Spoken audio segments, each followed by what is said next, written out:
This is so ironic. On the one hand, you've got the federal government developing an app that is meant to trace everyone that you meet for 15 minutes if you've downloaded it on your phone.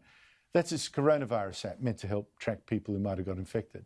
And it's been downloaded by more than 6 million Australians. But big fail. It hasn't tracked down a single person yet who's been in contact with an infected person, or not a single person who hadn't already been traced manually.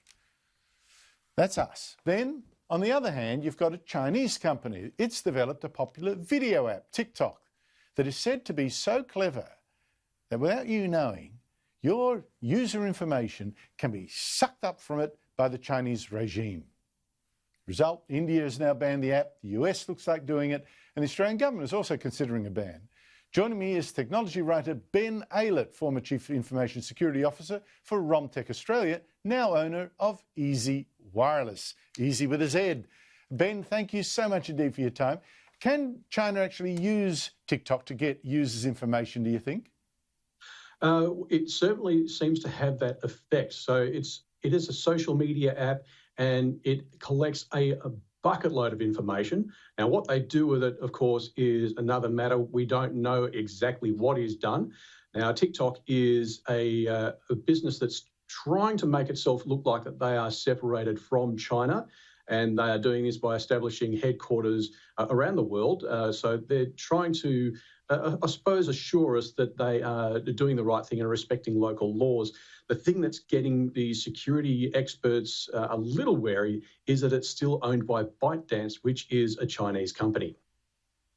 Well, that's the thing, isn't it? I mean, in the end, if the Chinese regime says to the headquarters in Beijing, we want you to get us this information, how can the Australian General Manager go around writing to all MPs and senators, as he has said, has done, and saying it's independent, information stored in the US and Singapore, China won't get it. Does this defence actually convince you?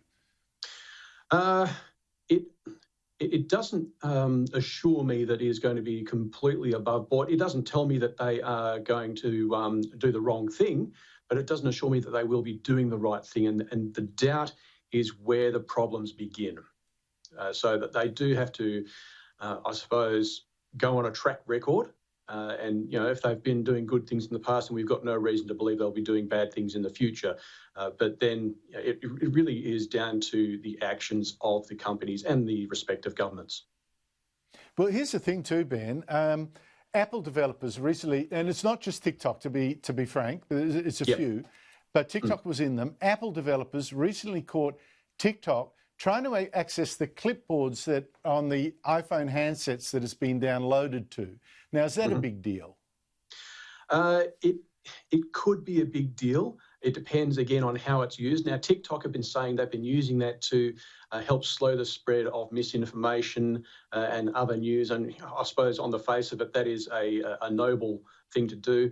It's also a function that's used by a whole bunch of other apps as well. So like you've said, not just TikTok, but a whole bunch of other legitimate, as we'd regard them, apps around the world. Yeah, but Apple still try to plug that little one.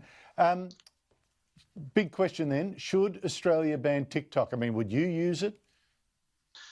Personally, I don't use it. I do have concerns about the amount of information that TikTok is gathering and how it is very effective as a surveillance tool. So if it was to be turned into an offensive tool, it would be fantastic at surveillance. And then further on, it could be used in influence operations like we could see with any other social network. This has been the case since the rise of the likes of Facebook or Twitter as not just entertainment, but as a news service.